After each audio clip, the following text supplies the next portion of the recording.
U.S. lawmakers debate another COVID-19 relief package. We'll hear from a local dry ice facility working hard to keep up with orders to store the Pfizer vaccine. We'll learn about the religious and scientific significance of the Christmas star. The four states' most watched news starts now. We can finally report what our nation has needed to hear for a very long time. More help is on the way. That's U.S. Senator Mitch McConnell yesterday after congressional leadership made a deal on another coronavirus relief package. Tonight, the House approved that legislation, sending it to the Senate for a final vote. Skylar Henry has more. Congress is on the verge of passing a $900 billion coronavirus relief bill. The American people have waited long enough. The House approved the bill on Monday night, sending it over to the Senate for a vote. Under the legislation, $600 stimulus checks will be sent to people who make less than $75,000 a year. They will also get $600 for each of their dependents. It also includes $300 a week in federal unemployment benefits for the next 10 weeks. We've come together, we've done something important, and I think we've set the stage for perhaps something later in the next Congress. Treasury Secretary Steven Mnuchin says the checks could start going out next week. This is as close to a Christmas miracle as you can find in a polarized Washington. The White House says the president looks forward to signing the bill. In a statement, President-elect Joe Biden praised the agreement, but also added more will still need to be done. On Monday, Mr. Biden received the coronavirus vaccine at a hospital near his home in Delaware. The shot was administered on camera. I'm doing this to demonstrate that people should be prepared when it's available to take the vaccine.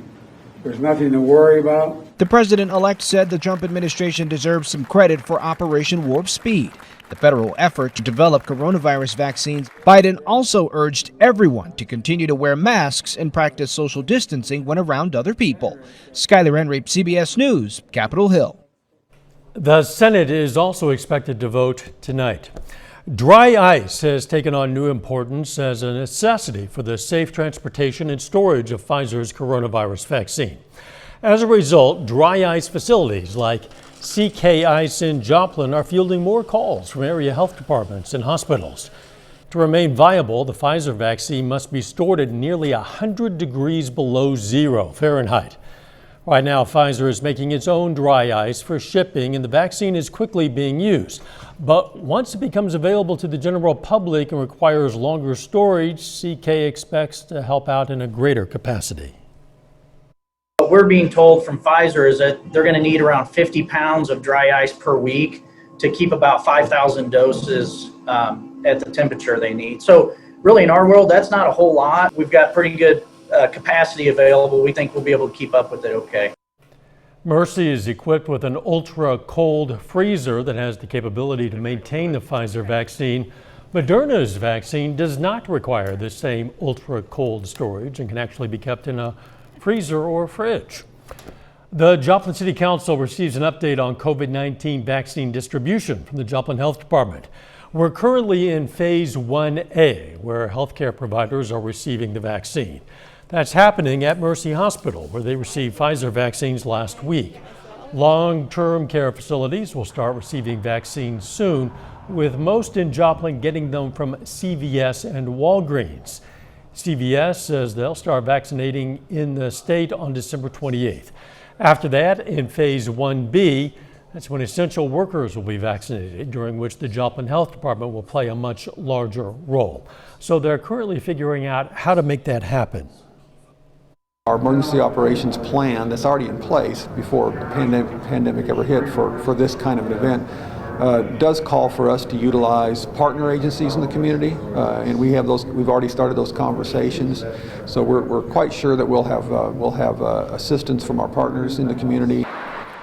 Carrick explains the health department is also looking into adding more staff to make that happen if additional grant funding is made available. The state of Oklahoma provides an update on how and when teachers will get COVID-19 vaccines. Now, on Thursday, Oklahoma Governor Stitt announced that teachers are going to be given access to the vaccine sooner than originally expected. Friday, we learned that includes pre-K teachers and support staff like bus drivers and janitors.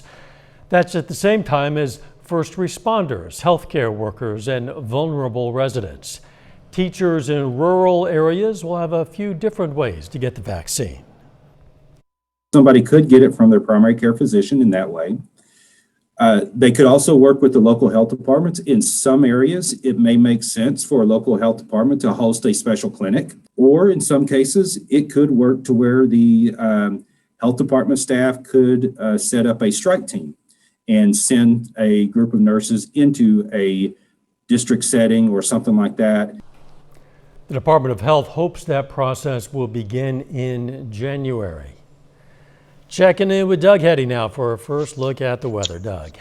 Hey, Dal, it turned out to be a great day for us today. Temperatures about 15 degrees above where we should be for this time of the year. We started at 41.60 for a high, average high is 46 degrees, and pretty much clear skies. This is what we have seen all day, and then we're going to continue to see that throughout the overnight hours for us tonight. Most of the Central Plains look pretty good. We're going to be fine tonight. We're going to be fine tomorrow, and then we'll start to watch our next storm system, which will roll in tomorrow night, heading into Wednesday. Winds are pretty much calm, but they're going to really pick up out of the south as we head into late tonight and tomorrow. But that really just helps our temperatures warm up even more. Most of us now mid to upper 30s to lower 40s. Like most of us drop back mid 30s later on tonight. Quick warm up, 48 by 9, 66 during the afternoon. We're going to look at that and, of course, the holiday here in just a bit. All right, we'll catch you then. Thanks, Doug. Joplin City Council met tonight. One of the topics on the agenda, the 32nd Street Place Community Improvement District. Council passed a petition to remove property owned by Woodsonia Joplin LLC out of the district. Council also approved the Joplin Convention and Visitors Bureau paying 7 organizations a combined total of $71,000 for future events.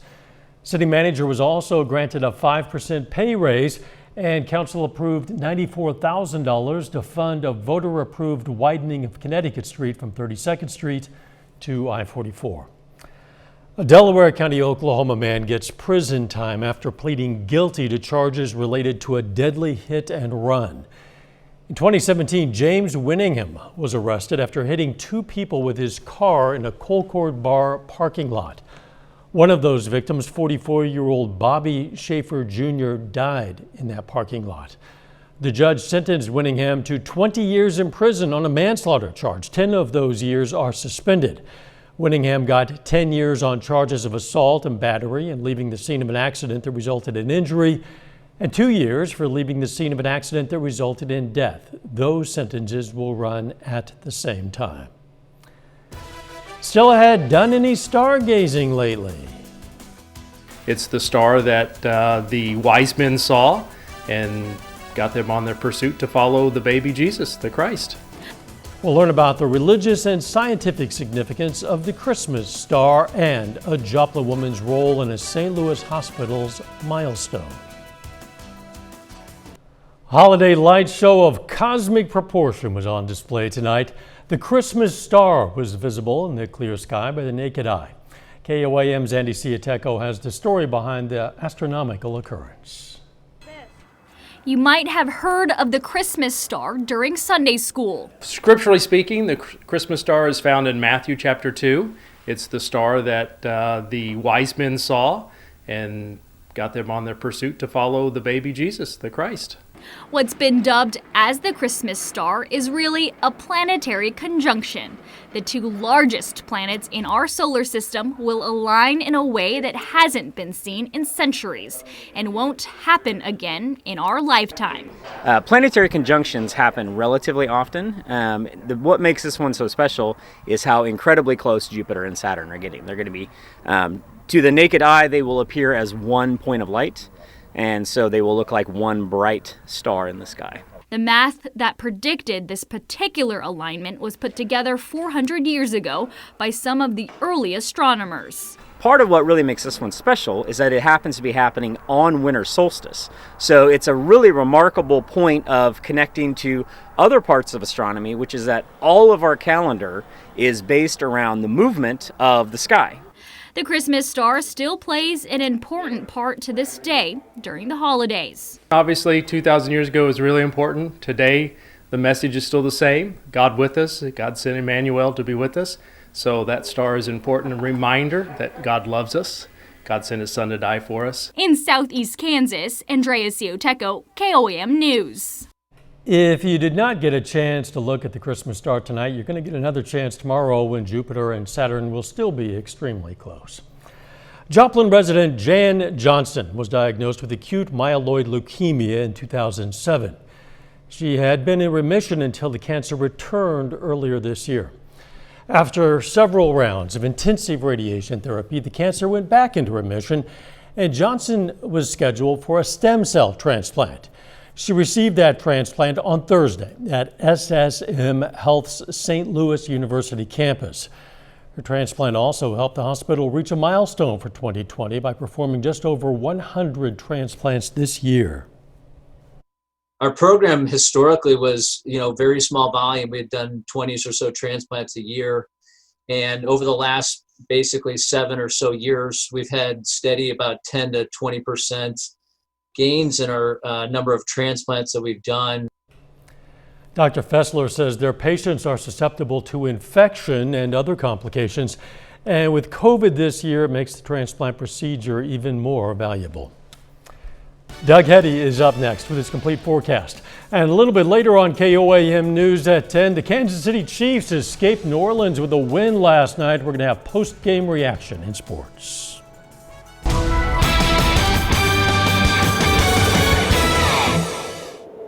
Well, of course, it turned out to be a great day for us today. Temperatures fantastic as we went right around 60 in most locations, which, hey, we'll definitely take just about any time we can in the month of December. Of course, the last block we were talking about the Christmas star, which isn't one star. It's actually two. It's Jupiter on the left there, and then on the right is Saturn. This is, of course, a zoomed-in look. But if you look real closely, you see a couple little dots around Jupiter, and that is the moons, which are orbiting around the planet. So pretty cool. Like Dow said earlier, these two planets will still be very close to each other over the next couple days, but now they will start to distance themselves. But pretty cool if you got to see that tonight. And again, tomorrow we're going to start getting some clouds tomorrow evening, which kind of stinks. Temps right now, 36 in Parsons, 34 in Miami, 42 in Neosho. Lamar is sitting at 39, 37. In Nevada, but our winds have been pretty calm, at least over the past several hours, but they're going to really pick up out of the south later on tonight into tomorrow, and that's going to help us warm up even more. 43, winds are calm, pressure is rising, humidity is at 62%, but we have pretty much clear skies across the region. I've had a few little mid and upper level clouds which have rotated through, but that is it, and really the entire Central Plains look pretty good. However, next storm system building out to the west, rolling into the western parts of the Rockies, and then kind of extends all the way through the Pacific Northwest. And it's this system that will roll in tomorrow night and then heading into the daytime hours on Wednesday, and that's going to change our weather up as we work through the rest of the week. Tonight's going to be quiet. It's going to be cold, mid-30s. If you are getting up early, we'll start at about 37, but our south winds are going to pick up as we go through the day, 15 to 25, gusts even a little bit higher than that, but it helps us warm up. 60 by noon. High temp right around 66 tomorrow afternoon. So tomorrow looks fantastic. Then we get the changes. Clouds increase for us tomorrow night. Late tomorrow night into Wednesday morning, we'll start to see some light showers developing mainly east of Parsons to Fort Scott, and then they're going to quickly roll through. So if you live in our western counties, you may not see any rain at all. In the areas that do get rain, it's going to be very light and also scattered. Cold front's going to roll through Wednesday morning, so you can see we're sitting into the 50s. The rain pushes out of here, but our temperatures drop into the 40s during the afternoon, so it turns cooler behind this front. It gets even colder than that. Wednesday night, we drop into the mid-20s. We'll have pretty much clear skies. And then as we head into Thursday, which of course is Christmas Eve, we're going to struggle to get out of the mid to upper 30s for highs, so a big switch. So if you get a chance, get outside tomorrow and enjoy it. 66 tomorrow, 53 and dropping. Morning showers on Wednesday. Christmas Eve, only a high of 37. Now, if you are getting together with family or want to stay in, which is always good in 2020, temperatures are going to be dropping back into the 20s. So good night to sit around the fireplace with your family. And, of course, Christmas Day, 44, a little bit warmer, but still kind of chilly. But look at this, 50s return by the time we head into the weekend. Wow, that's amazing. 50s in late December. Thanks. I know, but we'll definitely take it. You bet. Thanks. American Airlines employees who were furloughed in October could be headed back to work. The company's CEO says if a new stimulus bill is passed into law, then he can rehire roughly 19,000 workers. He made the announcement today on his verified Instagram account. The pilots, flight attendants, gate agents, and others who were let go when funding from the CARES Act ended on October 1st. That federal program gave payroll support to the airline industry. This latest stimulus package will provide carriers $16 billion in relief. American Airlines says the furloughed workers would receive pay and benefits retroactive to December 1st. Their jobs would be saved from further furloughs until the end of March. Still ahead, we're going to have post-game reaction following the Chiefs' win over Drew Brees and the Saints. And Katie Scott dominated the court for the Carl Junction Bulldogs. Now she's doing the same at Division I Grand Canyon University and picking up some conference honors along the way.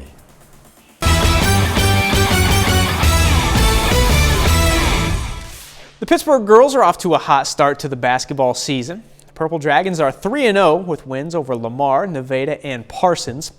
Now tonight, Pittsburgh hits the road for another interstate matchup, hitting the floor against Webb City. Sierra Kimbrough, three from the right side. Webb City opens on an 11-4 run. Check this out, though. Student section was giving her the business. Jaya Minifield giving it right back, knocking down the three. 1 point game after one. In the second, J.D. Duda on the breakaway. Duda had 13 in the first half. Cards by 7 at the break. Third quarter, that's when Madden Petty heats up.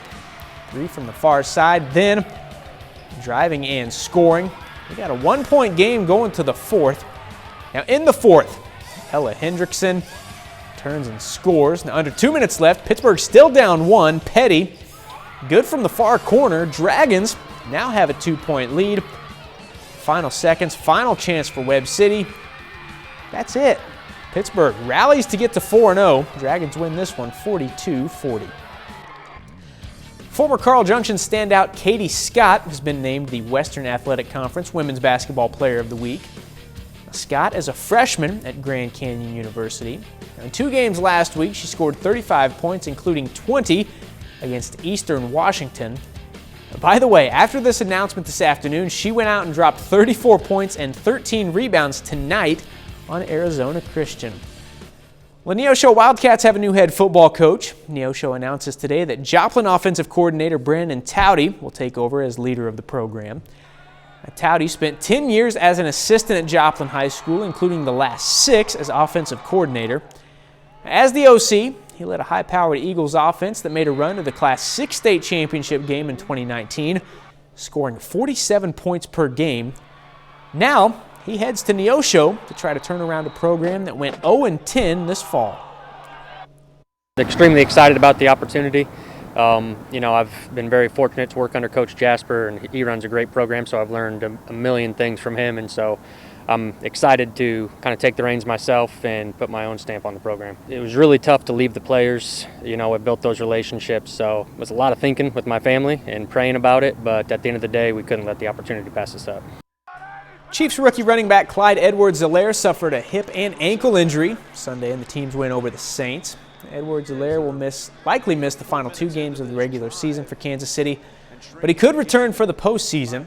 Now, in the meantime, it'll be Le'Veon Bell serving as the Chiefs' starter in the backfield. You've seen him in spurts. He's been getting in, making plays happen when he's in the football game. And obviously, we're hoping Clyde gets back quickly. But I think we have a good guys in that running back room that will step up and really embrace that role. That's a look at sports. We're back with more news after this. Take time now to honor a local veteran, Sergeant Floyd Foster. The Irwin, Missouri native served in the U.S. Army, and we are proud to salute Sergeant Floyd Foster. He's tonight's 4-state hero. A lot of kids might have been worried that the coronavirus would keep Santa Claus homebound this Christmas. After all, his advanced age kind of puts him into that high-risk category. But the nation's top infectious disease expert, Dr. Anthony Fauci, he says there is no need for concern. Fauci says he himself administered the vaccine to Santa. He revealed the happy news in response to a child's question during the ABCs of COVID-19, a CNN Sesame Street town hall for families. Will Santa still be able to visit me in coronavirus season? What if he can't go to anyone's house or near his reindeer? Well, I have to say I took care of that for you because I was worried that you'd all be upset. So what I did a little while ago, I took a trip up there to the North Pole. I went there and I vaccinated Santa Claus myself. I measured his level of immunity and he is good to go.